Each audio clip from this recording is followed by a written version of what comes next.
Check out how I installed Tray Panels Aqua 3D boards. Offer your first panel up to the adjacent wall, check its level before you start. If it doesn't need cutting down, then apply your adhesive to the rear of the panel on the raised edges so it bonds to the wall. Replace it back into position and press it firmly for the adhesive to bite. Double check that it's level before moving on. Your second panel will also need adhesive applying to the inner groove where it straddles over the lip of the first panel. This is to give it a waterproof seal.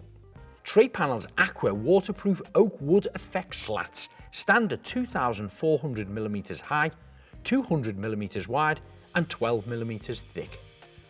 Comprising of 90% recycled polystyrene and 10% virgin materials. These can be installed in damp and wet interiors like bathrooms or kitchens, offering a flawless combination of dramatic design, practicality and effortless maintenance.